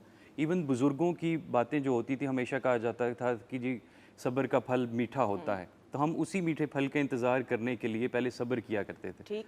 तो एक समाजी एक बड़ी उसमें किरदार अदा होता था समाज के अंदर। फिर जब बच्चा इनफरादी फैमिली से निकल कर आता है तो उसमें सब्र कम होता है। तो जो जॉइंट फैमिली सिस्टम से आता है उसमें सब्र ज़्यादा होता है। दूसरे भाइयों से वो एक वहाँ पर डिफरेंट बिहेवियर्स के लोग रह रहे होते हैं, कोई गुस्से वाला होता है, कोई सब्र वाला होता है, कोई प्यार करने वाला होता है। तो हर तरह के मूड से निकल कर जब वो मुआशरे के अंदर आते हैं तो वो बेहतर किरदार अदा कर सकते हैं। बिल्कुल सही, मैं इसमें कोई दूसरी राय नहीं है। और हम अभी भी ख़वातीन ज़ात देखते हैं अपने गांव देहात में, हम जब जाते हैं तो वही एक निज़ाम है ख़ानदान का, बड़ा होता है, बुज़ुर्ग होता है, उनके हुक्म से ही और उनकी ही मर्ज़ी से और रज़ामंदी से ही सारे ख़ानदान के फ़ैसले होते हैं। और ज़ाहिर बात है जो बड़े बुज़ुर्गों का तजुर्बा है उसको हम उसको नहीं, अल्लाह ना करे, चैलेंज कर सकते हो, करना चाहिए भी नहीं, क्योंकि बड़े बुज़ुर्ग ही बेहतरीन फ़ैसला करते हैं हम सब के लिए।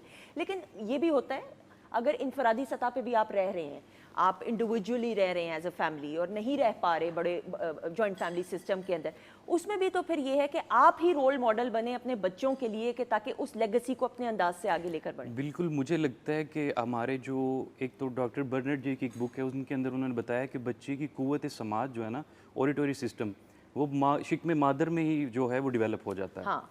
दूसरा, जब वो दुनिया के अंदर आता है तो बच्चा इमिटेट करता है। अग्रीड। वो उनको देखता है तो सीखता है। हम आजकल माँ बाप यही शिकायत करते हैं कि बच्चे साड़ी गाल नहीं सुन रहे, तो आपकी बात सुनेंगे कैसे कि आप उनको सिर्फ सुना रहे हैं और एक्शंस आपके कुछ और हैं। तो जब वो तजाद आता है आपके कोलो फेल के अंदर तो बच्चा फिर तज़ब्ज़ुब का शिकार हो जाता है। वो सोचता है कि मैं इससे कैसे निकल सकूँ। तो मेरे ख्याल से बच्चे इमिटेट करते हैं, आप उनके सामने वो वाले एक्शंस करें। इवन आप सल्लम जी बच्चों के सामने इस तरह की किरदार अदा करते थे कि वो बच्चे बन जाते थे। तो उन तरह से चीज़ें सिखानी चाहिए। आप सल्लम की एक हदीस मुबारक भी मुझे इससे रिलेटेड याद आ रही है, तिरमिज़ी की हदीस। आपने फरमाया कि मा नहल वालिदुन वलदन अफ़दल मिन अदबिन हसन। आप सल्लम ने फरमाया कि जो वालिदैन की तरफ से बच्चों को बेहतरीन तोहफ़ा है वो हुस्न सलूक और अदब है। सुभान अल्लाह, सुभान अल्लाह। मैं ज़रूर ये बात जानते हुए, बच्चों की जो एक स्पेसिफिक एज होती है, जो ग्रोइंग एज होती है, फ़हीम हम भी बड़े हुए हैं और हम भी उस दौर से गुजरे हैं कि तजस्सुस होता है ना कि फ़लाँ चीज़ क्या है, फ़लाँ क्या है। वक्त के साथ साथ मुझे ऐसा लगता है हम में से बहुत सारे पेरेंट्स में भी अदम बर्दाश्त, टॉलरेंस लेवल कम होता जा रहा है। क्योंकि when we were growing up हम सवालात करते थे तो हमारे माँ बाप हर सवाल का जवाब देते थे बड़े तसल्ली से और खुशी के साथ। अब मुझे लगता है कि कुछ ऐसे बड़े हैं जो टॉलरेंस लेवल उनमें है नहीं और दूसरे या तीसरे सवाल के बाद बच्चे को मना कर देते हैं कि भाई सवाल ज़्यादा ना करो, और अगर मैं गलत हूँ तो मेरी इस्लाह कीजिए। नहीं, बिल्कुल आप ठीक कह रहे हैं। बच्चों की तरबियत ही उस तरह से होती है जब वो क्वेश्चन करते हैं, तो उनका जो मेरे ख्याल से जो स्टार्टिंग एज होती है, इवन प्री फ्रंटल कॉर्टेक्स जो है वो आफ्टर 22 या मिड 30s के बीच में बच्चे का डेवलप होता है। तो फ्रंटल कॉर्टेक्स का जो काम है वो बेसिकली डिसीजन मेकिंग होता है, क्वेश्चनिंग होता है। तो वो बच्चा तब जब क्वेश्चन कर रहा होता है, आप उसको जवाब नहीं देते, तो मेरे ख्याल से उनकी जो प्रॉपर प्रोग्रामिंग होती है ना माइंड की, वो क्वेश्चन करने से होती है और जवाब हमें हमेशा देना चाहिए। आप बिल्कुल ठीक कह रहे हैं। बिल्कुल सही। अच्छा, what does it take to be a good tolerating person, यानी एक ऐसा शख्स, उसकी क्या निशानी है कि जिसमें अदम बर्दाश्त है, बर्दाश्त का मादा भी है, सब्र और तहम्मुल के साथ ज़िंदगी के मामलात और लोगों की बात को और मसाइल को झेल रहा है? अच्छा, मेरे ख्याल से इसके रिलेटेड मुझे एक बहुत प्यारा कोट याद आ गया आपके क्वेश्चन से ही। वासिफ अली वासिफ ने फरमाया कि जो मामलात आपके कोर्ट में होते हैं उस पे आपने सब्र करना है, तो उसमें आपने बर्दाश्त करनी है। जो मामला आपने अल्लाह पर छोड़ दिया उसमें आपने सब्र करना है। तो सब्र की बुनियाद यही है कि जो मामलात आपके हाथ में नहीं हैं उनको अल्लाह के सुपुर्द कर दें। तो अल्लाह ताला ने कुरान करीम में इरशाद फरमाया फ़स्बिरु सब्रन जमीला, कि सबसे खूबसूरत सब्र वो होता है जिसमें आप गिला नहीं करते। वाह वाह, तो आपने इसमें गिला नहीं करना। सुभान अल्लाह, सुभान अल्लाह। फिर ये आपसे भी ज़रूर बात करते हुए, वक्त के साथ साथ जो टॉलरेंस लेवल है घरों के अंदर भी हम देखते हैं और फिर वो चीज़ें ज़िंदगी के बाकी प्रैक्टिकल या प्रोफेशनल मामलात में भी या पब्लिक डीलिंग में भी नज़र आती है। आप क्या कहते हैं टॉलरेंस लेवल, और आप में सब्र वक्त के साथ साथ ज़्यादा आया है या नहीं आया, क्या कहेंगे? वक्त के साथ साथ सब्र समझने के ज़्यादा हो चुका है, ठीक है। और पहले भी ऑब्वियसली सेम ही था, लेकिन अगर हम अपने गिरदोनवा में देखें तो बच्चे लगा लें या बड़े लगा लें, ठीक है, उनमें ना बर्दाश्त का मादा ख़त्म हो चुका हो। ठीक, क्योंकि इसमें अब या ये कह लें कि सोशल मीडिया है, बच्चे मोबाइल यूज़ करते हैं, कुछ यूज़ करते हैं। अगर 2 मिनट के लिए मोबाइल मम्मा खींच ले या पेरेंट्स कोई खींच लें तो वो उससे बिल्कुल 1 मिनट बर्दाश्त नहीं होती। ठीक। तो इस वजह से मैं यही कहूँगा कि आजकल के दौर में जितने भी बच्चे हैं या बड़े हैं जो भी है वो बर्दाश्त नहीं कर रहा, टॉलरेंस नहीं है, कम हो गया, सब में नहीं, कुछ में बिल्कुल से। हम सबको तो नहीं इसमें कर सकते। वैसे टॉलरेंस लेवल अगर देखना हो तो सड़क पे आप चले जाएं, वो बर्दाश्त कितनी है, ज़र्फ कितना है कि दूसरे को रास्ता देना है कि नहीं, रुकना है राह चलते हुए के लिए कि नहीं, या जो साइकिल पे भाई जा रहे हैं या चचा जा रहे हैं उनके लिए, या जो रेड़ी पे अपने रोज़गार के हसूल के लिए जा रहे हैं उनके लिए कितना रुकना है, या ये तमाम छोटे छोटे मामलात हैं ना जो आपकी तरबियत के अकास होती हैं। बिल्कुल, मुझे लगता है कि इन्होंने बड़ी प्यारी बात की कि स्क्रॉलिंग बच्चे करते हैं। डिजिटल लिटरेसी के ऊपर बात हमारे यहाँ बहुत कम की जाती है। तो पहले ये होता था कि अगर कोई प्रोग्राम भी देखा जाता था तो घंटों का होता था, तो बच्चों में वो भी बैठकर देखने की बर्दाश्त होती ऐसा ही है। आजकल जो क्विक स्क्रॉलिंग है, बच्चे 30 सेकंड्स की वीडियो भी 2 सेकंड में आगे स्क्रॉल कर देते हैं। ऐसा ही है। तो ये भी अदम बर्दाश्त की एक निशानी है। ट्रू। और हमें चाहिए कि उनको ऐसी चीज़ प्रोवाइड करें जिसमें वो सब्र करना सीखें। उनमें गेम्स हो सकती हैं, आप बच्चों के साथ टाइम स्पेंड कर सकते हैं, उनको सिखा सकते हैं, नसीहत कर सकते हैं, एक्शंस के थ्रू बता सकते हैं कि मैंने इस मामले में सब्र किया है, तो तुम्हें भी ये चीज़ आगे जाके ये इससे मुआशरे में भी बर्दाश्त पैदा होगी। बिल्कुल, और कंसंट्रेशन स्पैन कम होता जा रहा है ना। वो जब स्क्रॉलिंग वाली आपने बात की है, इवन 20 मिनट्स एक रिसर्च के मुताबिक, अगर मैं गलत नहीं हूँ, मैं नंबरिंग में माजरत इसलिए मैं अभी वसूख के साथ नहीं करी, 15 to 20 मिनट्स मैक्स होती है स्क्रॉलिंग, इससे ज़्यादा। लेकिन हम देखते हैं इवन हम भी कहीं ना कहीं ठक ठक ठक ठक लगे होते हैं और एंड में सर दर्द करना शुरू हो जाता है। आपकी जो सोशल फंक्शनिंग है वो सारी ख़राब हो जाती है। ये बजाय इसके कि आप सोचें कि मुझे ये याद है बचपन में हम रात को जब सोते थे तो दादी मेरी, हम भी जॉइंट फैमिली सिस्टम में अल्हम्दुलिल्लाह रहे हैं, और दादी मेरी के पास मैं जाया करती थी और वो कहानी सुनाया करती थी, और कहानी ऐसी हुआ करती थी कि उसमें एक सबक हुआ करता था, यानी मॉरल ऑफ द स्टोरी हुआ करता था। लेकिन ये नहीं होता था कि वो एक लेसन के तौर पे या एक सबक के तौर पे वो कहानी सुनाती थी।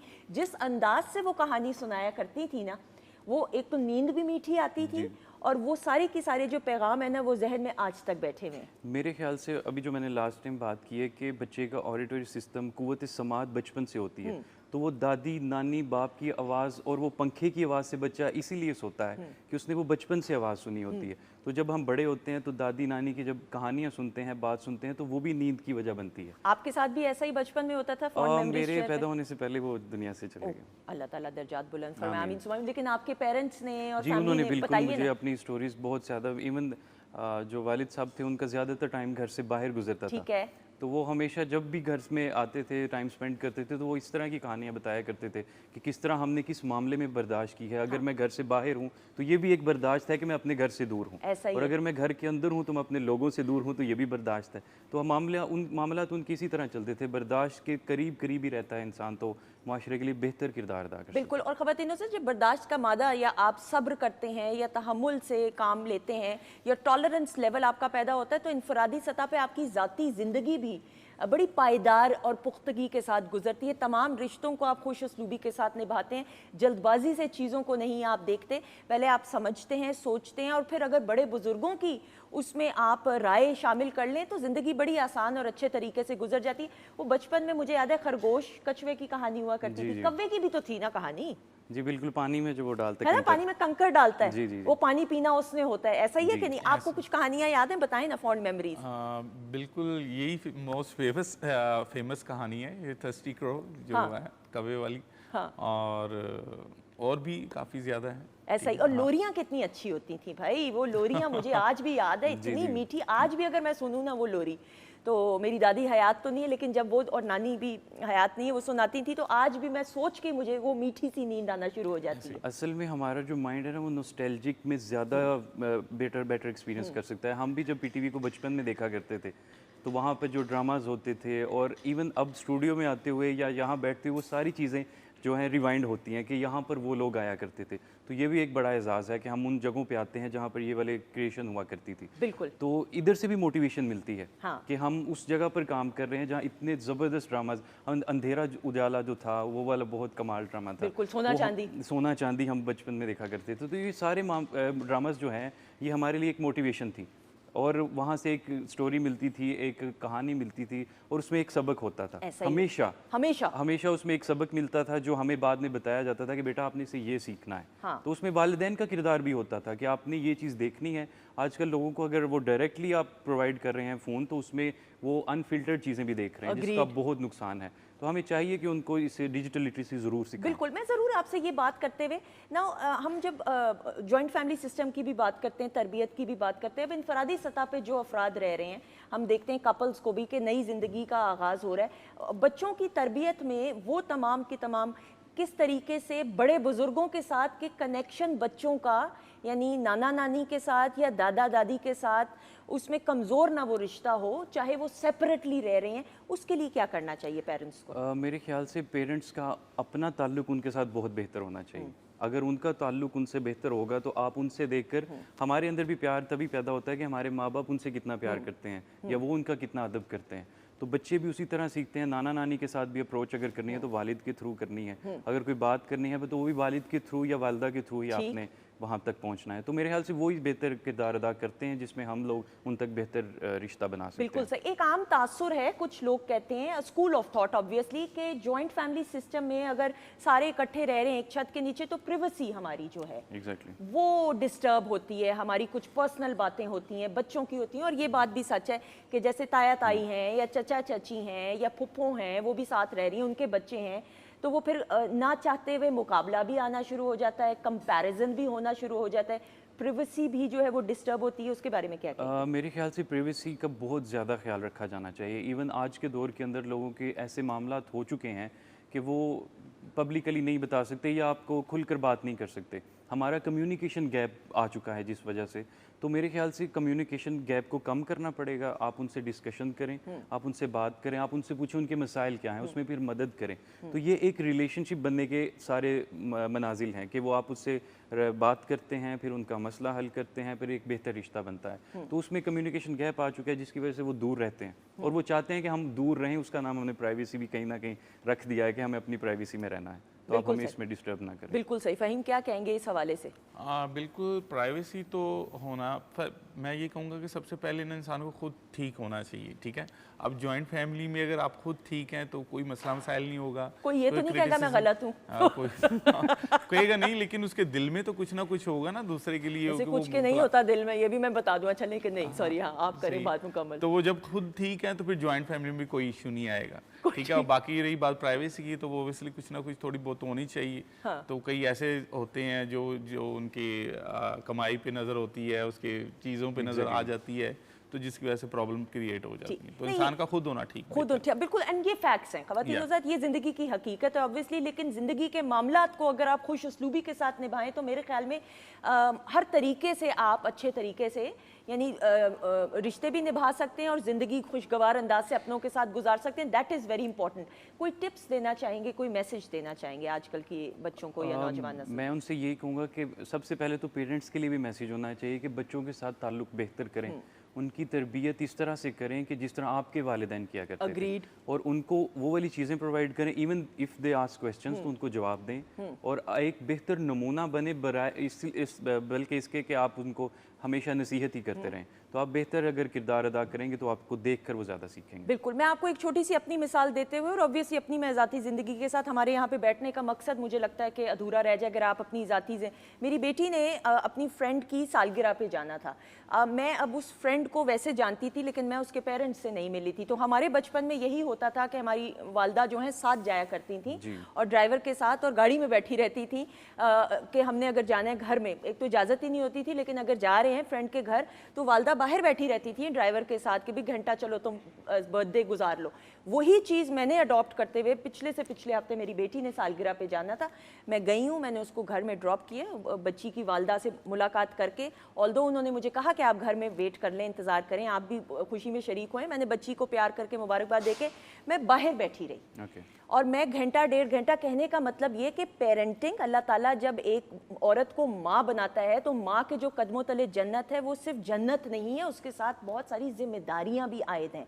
जब एक औलाद आती है माँ बाप की ज़िंदगी में या मर्द और औरत की ज़िंदगी में, तो वो मर्द जब बाप बनता है उसके कंधों पे भी वो जिम्मेदारी आती है। तो ये जो माँ और बाप हैं इनका इकट्ठे रोल बनता है बच्चों की तरबियत में, और यही वो छोटी छोटी चीज़ें होती हैं जो बच्चे के जो जहन है उस पर पॉजिटिव असरात मुरतब करती हैं। Thank you so much. Thank you so much. I hope you enjoyed जी। अलाउड। बहुत शुक्रिया, थैंक यू सो मच जी। आपका हम शुक्रिया अभी नहीं अदा करेंगे, आपकी परफॉर्मेंस उसके बाद आ जाएगा। बहुत सारी क्लैप में।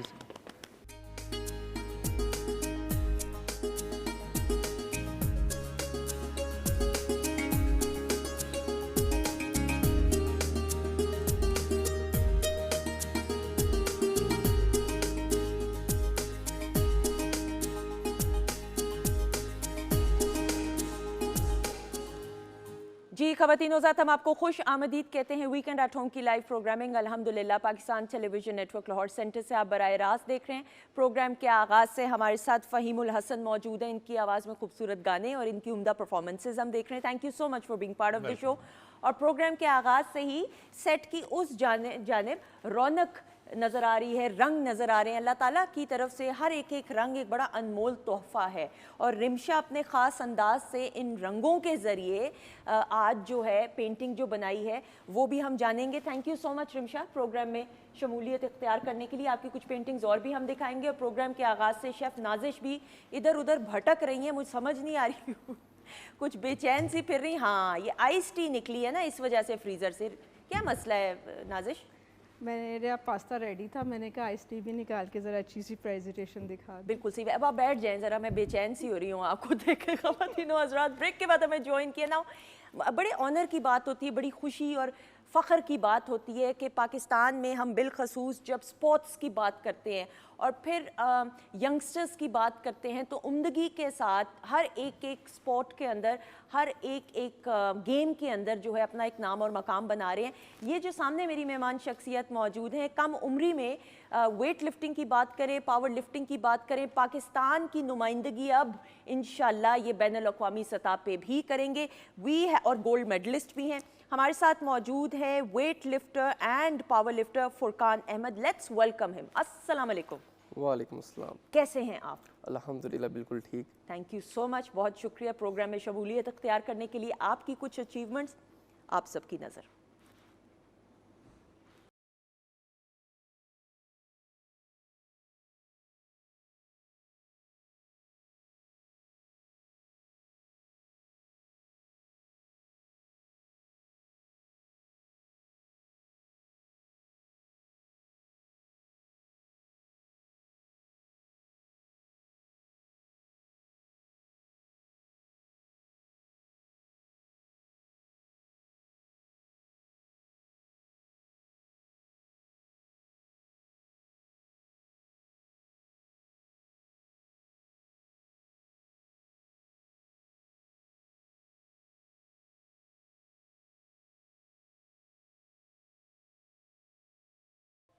जी ख़वातीन हज़रात, we have with us Furqan Ahmed Bhatt जो कि वेट लिफ्टर हैं। पाकिस्तान को उम्दगी के साथ अब नुमाइंदगी इंशाल्लाह बैनुल अक़वामी सतह पे करेंगे। फुरकान, गुजरांवाला के खूबसूरत शहर से ताल्लुक़ रखने वाले आप, और गुजरांवाला शहर के तो पहलवान मशहूर हैं, आप पावर लिफ्टिंग और वेट लिफ्टिंग में कैसे आए? देखें, गुजरांवाला के वाकई पहलवान ही मशहूर हैं पहले, लेकिन वेट लिफ्टिंग मेरे चाचू करते थे पहले। तो उन्होंने 3 साल 4 साल वेट लिफ्टिंग की है, तो उसके बाद उनकी इंजरी हो गई, उन्होंने छोड़ दी। तो उनका ये ख्वाब था कि उनकी नस्ल से चाहे उनका अपना बेटा हो या उनके भाई का बेटा हो, कोई आए वो वेट लिफ्टर बने, पाकिस्तान को इंटरनेशनल लेवल पर रिप्रेजेंट करे और पाकिस्तान का नाम रोशन करे। बिल्कुल सही। तो इसका मतलब आपके चाचू ने आपको इंस्पायर किया। जी। What does it take to be a good weightlifter? Weightlifting की हम जब बात करते हैं, ये आपके जो कुछ मनाजिर हमने देखे मोन्टाज में, ये तो आसान काम नहीं है, देखने में या सुनने में तो लगता है, लेकिन जो करने वाला है वो बता सकता है बेहतर तरीके से। जी, ये हमारी जो गेम है इसमें इंजरीज बहुत ज़्यादा होती हैं। जिस तरह मैंने ये वेट लिफ्ट किया है, ये तकरीबन 7 से 8 साल की इसके लिए ट्रेनिंग चाहिए होती है। ठीक है। ताकि आपके जो जॉइंट्स हैं वो इस चीज़ के आदी हो जाएं। अब मैंने ये जो नेशनल चैम्पियनशिप हुई है लाहौर में, इसमें मजमूई तौर पर 325 kg वज़न उठाया। 325 kg मजमूई तौर पर। तो पाकिस्तान की हिस्ट्री में मुझसे पहले ये वज़न किसी ने नहीं उठाया। इवन के जो मेरे कोच हैं शुजाउद्दीन मलिक साहब, वो कॉमनवेल्थ गेम्स के गोल्ड मेडलिस्ट हैं और उनको आर्मी की तरफ से तमगा इम्तियाज़ भी मिला हुआ है माशाल्लाह। इवन उनके बकौल उन्होंने भी ये वज़न नहीं उठाया। ओके। लेकिन उन्होंने अपनी प्रॉपर जो उनकी ट्रेनिंग थी वो उन्होंने मुझ पे लगाई, जो उनका एक्सपीरियंस था वो सारा उन्होंने मुझ पे लगाया और मुझे इस काबिल बनाया कि मैं ये वज़न उठाने में सफल रहा। 325 kg, मजाक नहीं, ये सोफ़ा तो एक उंगली से आप उठा लें हमारा, ऐसा ही है कि नहीं?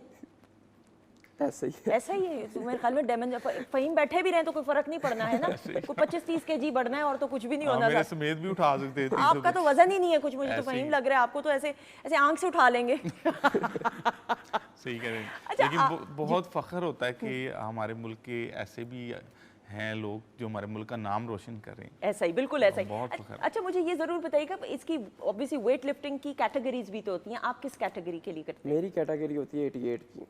ओके। 88 kg कैटेगरी में होता हूँ मैं। ठीक है।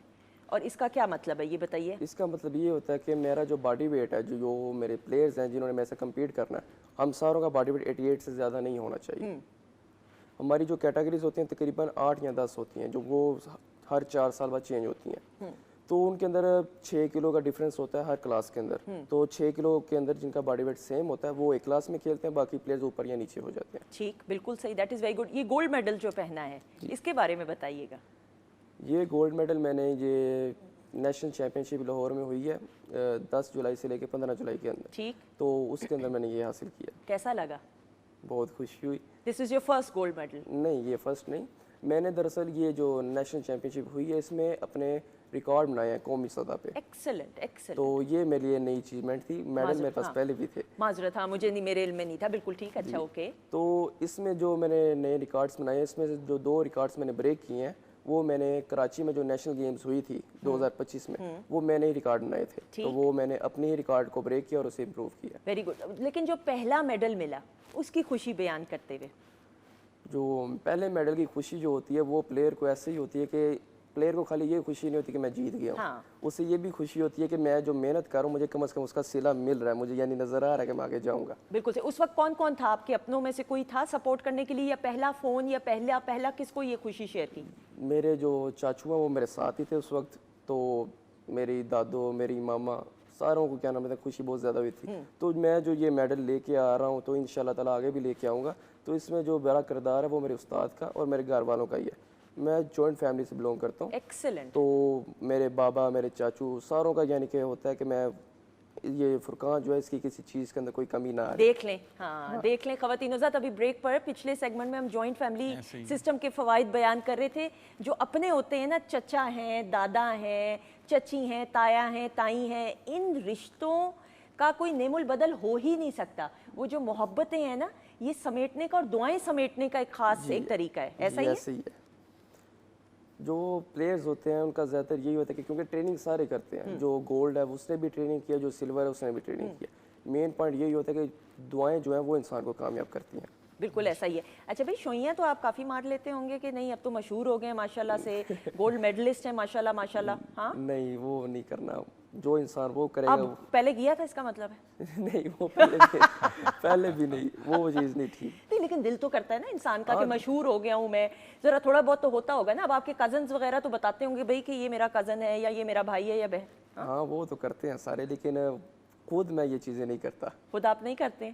कैसा लगता है पाकिस्तान की, अब आप इंशाल्लाह बैनुल-अक़वामी सतह पे जब नुमाइंदगी करेंगे तो क्या प्लान करते हैं, क्या फ्यूचर सोचते हैं अपने बारे में? तो जो इंटरनेशनल तौर पे मैंने पाकिस्तान को रिप्रेजेंट करना है, तो अल्हम्दुलिल्लाह मुझे कम से कम 2 साल ऐसे हो गए हैं कि मैं क्वालिफाई पहले ही कर चुका हूँ इंटरनेशनल सतह पे। एक्सीलेंट। तो कुछ हमारी जो मसाइल हैं, जो हालात हुए हैं जंग के पीछे, उसकी वजह से कुछ ऐसे हालात आ गए हैं कि मैं ये यूथ वर्ल्ड हुई है 5-6 दिन पहले कोलंबिया में, ठीक है, तो उसमें शमूलियत नहीं कर सका। लेकिन जब मैंने उनका टोटल देखा जो वहाँ पर हुआ, तो मुझे यकीन है कि मैं उसमें जो सिल्वर मेडल है वो सिक्योर कर सकता था ओके वर्ल्ड का। ठीक है। तो उम्मीद है कि अब जो आगे यूथ ओलंपिक्स आ रही है उसके अंदर अगर मैं चाहता हूँ इंशाल्लाह ताला मैं ज़रूर जाऊँगा, तो उसके लिए पाकिस्तान के लिए मेडल लेके आऊँगा उसमें से। बिल्कुल इंशाल्लाह ताला। और ये याद रखिएगा, अल्लाह ताला इज़ द बेस्ट प्लानर। आपने सोचा होगा सिल्वर, अल्लाह ताला हो सकता है चाहता हो कि आप गोल्ड मेडल जीतें। तो यू नो इंशाल्लाह ताला हमारी दुआएं भी हैं, और जिस तरीके से बाअदब अंदाज से आप अपने बड़े बुजुर्गों का नाम ले रहे हैं, तो दुआएं तो आप समेट रहे हैं, ये तो नज़र आ रहा है। बिल्कुल सही। अच्छा जी, खुराक आप लोगों की क्या होती है? ये बात सच है कि वो दूध में 2 कच्चे अंडे डाल के तो पीते हैं एक घूंट में? ट्राई किया कभी? ट्राई किया, लेकिन वो ज़रूरी नहीं है। पहली दफ़ा ट्राई किया कि बताओ ना कैसा लगा जायका? वो ना सही था, यानी कि अगर आप जो गर्म दूध के अंदर थोड़ा सा शहद डाल लें, तो साथ देसी, दूसरे नहीं फार्मी नहीं, देसी अंडे तो डाल के फेंट के पी रहे, तो वो सही रहता है जायका, इतना कोई इनके तासुरात से पता चल रहा है। एक घूंट में भाई पिया या चस्के ले लेके पिया, ये बताओ? नहीं, गर्म दूध पीना होता तो एक घूंट में तो नहीं पिया जाता। बिल्कुल सही।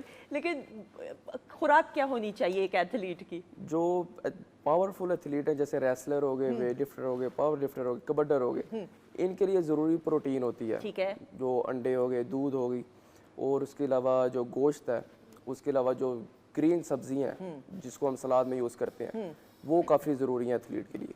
बिल्कुल ठीक। क्योंकि उसके अंदर जो मिनरल्स होते हैं नेचुरल तौर पर, वो इंसान को टोटली तौर पे बूस्ट रखते हैं हर टाइम। बिल्कुल सही। अगर मैं गलत नहीं हूँ, आपकी एज में जितने भी और यंगस्टर्स होते हैं वो फिल्म्स भी देख रहे होते हैं, बाहर सैर भी कर रहे होते हैं, एक जो तरीका कार होता है।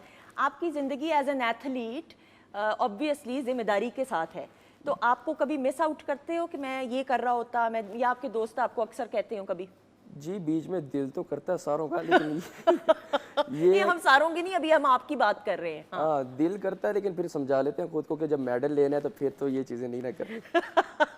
कभी सिनेमा गए दोस्तों के साथ? नहीं, कभी नहीं। नहीं, ऐसा सिनेमा में फिल्म तो देखी है कि वो भी नहीं देखी?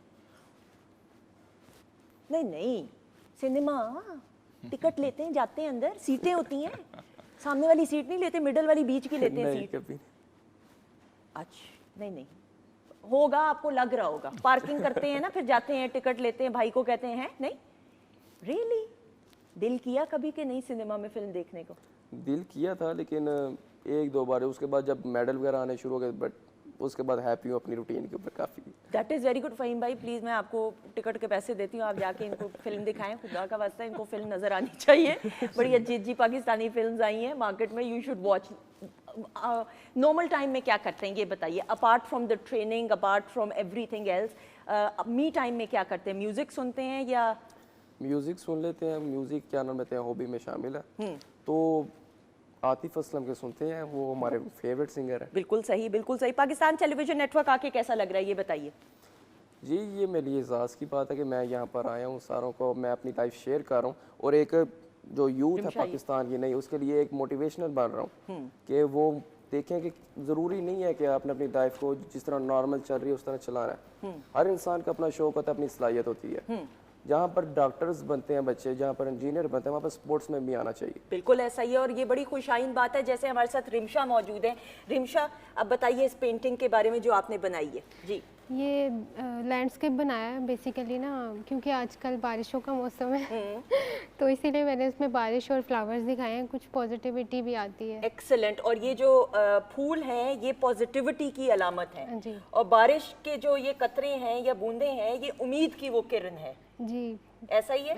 ये मैं क्योंकि हर जो पेंटिंग होती है उसका अपने अंदाज से हर कोई देखने वाला जो है, क्या कहेंगे फ़हीम? बिल्कुल है, ऑब्वियसली आप बिल्कुल ठीक कह रहे हैं, है ना? ऐसे ही है। नाजिश?